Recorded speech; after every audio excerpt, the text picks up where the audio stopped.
किसी पत्थर की मूरत से मोहब्बत का इरादा है। अप्सराओं जैसी खूबसूरत यह हीरोइन अपनी पहली ही फिल्म से रातों रात स्टार बन गई थी। न मुँह छुपा के जियो और न सर झुका के जियो।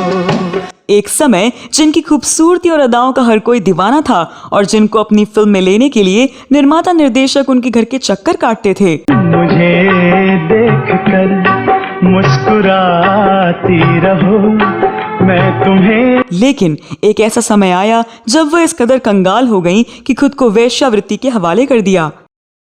थोड़ा रुक जाएगी तो तेरा क्या जाएगा, नैन भर के देख लेंगे चैन। कहा जाता है कि जब उस हीरोइन की मौत हुई तो लाश को एक ठेले पर रखकर अंतिम संस्कार के लिए ले जाया गया और उनकी अंतिम यात्रा में बस 4-5 लोग ही शामिल हुए। यहाँ तक कि उनके पति और बच्चे भी उनके अंतिम संस्कार में शामिल नहीं हुए। इस वीडियो में मैं आपकी दोस्त और होस्ट स्तुति करीब 1 दशक तक लाखों करोड़ों लोगों के दिलों पर राज करने वाली अप्सरा जैसी खूबसूरत हीरोइन विमी के बारे में बताने जा रही हूँ कि कैसे उनका जीवन इतना दर्दनाक और इतना तन्हा बन गया और इसके लिए कौन था जिम्मेदार। जानेंगे और भी बहुत कुछ, तो आप बने रहिए हमारे साथ।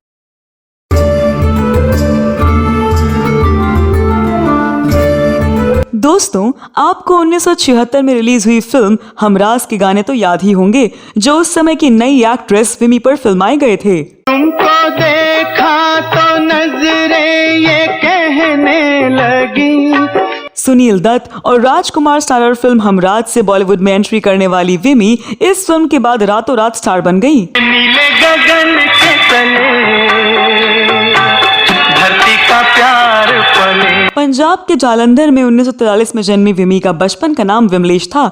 आजादी के बाद इनका पूरा परिवार मुंबई शिफ्ट हो गया, जहां विमलेश ने मुंबई के प्रसिद्ध सोफिया कॉलेज से मनोविज्ञान में ग्रेजुएशन पूरा किया। विमलेश को बचपन से ही एक्टिंग का शौक था। पढ़ाई पूरी करने के बाद वह रेडियो में अनाउंसर की जॉब करने लगी। इसी दौरान विमलेश की जिंदगी में कोलकाता के व्यापारी परिवार के शिव अग्रवाल आए, जिनको विमलेश से प्यार हो गया और दोनों ने शादी कर ली। कहा जाता है कि विमलेश के पेरेंट्स इस शादी के खिलाफ थे। वे मिडिल क्लास पंजाबी फैमिली से थे, जबकि शिव अग्रवाल बड़े बिजनेसमैन थे। कहा जाता है कि विमलेश ने जब बॉलीवुड में एंट्री ली तो उनके सास ससुर इस फैसले से खुश नहीं थे। विमलेश यानी विमी को एक्ट्रेस बनाने का क्रेडिट हिंदी सिनेमा के महान संगीतकार रवि को जाता है। तू मुझ में है, मैं तुझ में हूँ। असल में विमी के पति अमीर घराने से थे और वह कोलकाता में होने वाली पार्टियों में अपनी खूबसूरत पत्नी के साथ जाया करते थे। इन्हीं पार्टियों के दौरान उनकी मुलाकात संगीतकार रवि से हुई। रवि ने जब विमी को शिव अग्रवाल की पत्नी के तौर पर जाना तो वह हैरान हो गए, क्योंकि विमी बेहद खूबसूरत और बिंदास दिख रही थी। विमी की खूबसूरती से संगीतकार रवि इस कदर प्रभावित हुए कि उन्होंने विमी को मुंबई आकर फिल्मों में अपनी किस्मत आजमाने का सुझाव दिया। उन्होंने कहा कि विमी को फिल्मों में अच्छा काम मिल जाएगा। वह अपने बच्चों को कोलकाता में ही छोड़कर अपने पति के साथ मुंबई आ गईं। यहाँ पहुंचकर विमी ने संगीतकार रवि से संपर्क किया और संगीतकार रवि ने विमी की मुलाकात निर्माता निर्देशक B.R. चोपड़ा से करवाई। B.R. चोपड़ा ने विमी को अपनी फिल्म हमराज में बतौर लीड एक्ट्रेस साइन कर लिया। इस फिल्म में राजकुमार और सुनील दत्त के अहम रोल थे। हमराज सुपरहिट हुई और विमी रातों रात सुपरस्टार बन गयी। विमी फिल्मों में आने से पहले ही शादीशुदा थी, लेकिन इससे उनके कैरियर पर कोई असर नहीं पड़ा। पहली ही फिल्म हमराज के बाद निर्माता निर्देशक विमी को अपनी फिल्मों में लेने के लिए उनके घर के चक्कर काटने लगे। हमराज की कामयाबी से विमी को करीब 10 फिल्मों में काम करने का मौका मिला।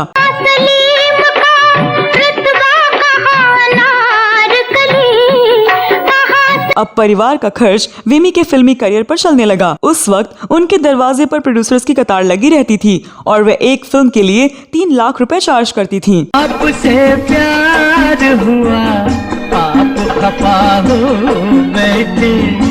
फिल्मों में काम करने की वजह से उनके पास इतने पैसे आ गए कि विमी ने मुंबई के जुहू इलाके में एक आलीशान घर भी ले लिया। उस जमाने में उनके पास कई महंगी गाड़ियां थीं। हमराज के बाद विमी ने अशोक कुमार और निरूपा रॉय के साथ फिल्म आबरू में काम किया। इसके बाद पृथ्वीराज कपूर और I.S. जौहर के साथ नानक नाम जहाज है फिल्म में काम किया और फिर शशि कपूर के साथ पतंगा और वचन में काम किया। लेकिन उस दौरान विमी के सास ससुर ने विमी के पति शिव अग्रवाल को संपत्ति से बेदखल कर दिया था, क्योंकि वे नहीं नहीं चाहते थे कि उनकी बहू फिल्मों में काम करे। इसके बाद उसके पति पैसों के लिए विमी पर छोटे प्रोड्यूसर्स के साथ काम करने का दबाव बनाने लगे। मीडिया रिपोर्ट्स के मुताबिक विमी के पति उन्हें काफी प्रताड़ित करने लगे, यहाँ तक कि विमी को कौन सी फिल्म करनी है यह विमी के पति तय करने लगे। पति के गलत फैसलों के कारण उनकी कई फिल्में फ्लॉप रहीं। इससे विमी का करियर मंदा होने लगा। करियर का ग्राफ गिरता देखकर विमी ने कुछ फिल्मी मैगजीन्स के लिए बिकनी में हॉट फोटोशूट भी कराई और फीस भी घटा दी। इसके बाद उन्हें कुछ फिल्में तो मिली,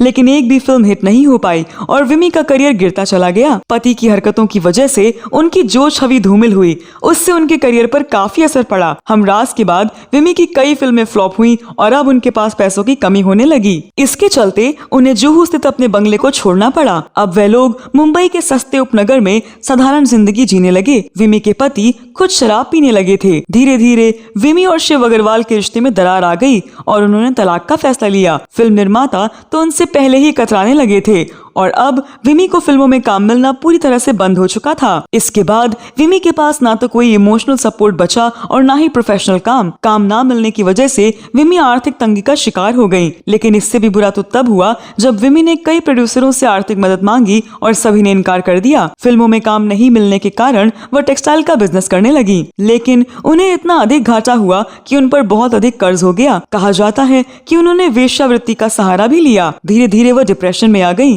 ज्यादा शराब पीने से विमी का लिवर पूरी तरह खराब हो चुका था। इलाज के लिए उनके पास पैसे नहीं थे। जिंदगी के आखिरी दिनों में वह मुंबई के नानावती अस्पताल के जनरल वार्ड में भर्ती रहीं। स्टार बनने के महज 10 साल बाद ही 33 साल की उम्र में यह हीरोइन 1977 को इस दुनिया को छोड़कर चली गई। नानावती अस्पताल के जनरल वार्ड में ही गुमनामी की हालत में उनकी मौत हो गई। बताया जाता है कि उनकी लाश को एक चाय वाले के ठेले पर रखकर शमशान घाट ले जाया गया। उनके अंतिम यात्रा में बस 4 से 5 लोग ही थे। इनमें फिल्मी दुनिया के मात्र 2 लोग थे। विमी के पति और बच्चे भी उनकी अंतिम यात्रा में शामिल नहीं हुए। इस तरह सुपरहिट हीरोइन लावारिसों की तरह इस दुनिया को छोड़कर चली गई। तो दोस्तों, इस वीडियो में बस इतना ही। आप विमी के बारे में क्या कहना चाहते हैं? अगर आपके पास विमी के बारे में कोई और जानकारी हो तो अवश्य बताएं। अगले वीडियो में किसी और फिल्मी हस्ती के बारे में जानी अनजानी जानकारी लेकर आपके समक्ष हाजिर हो जाऊंगी। तो आप स्तुति को अनुमति दें।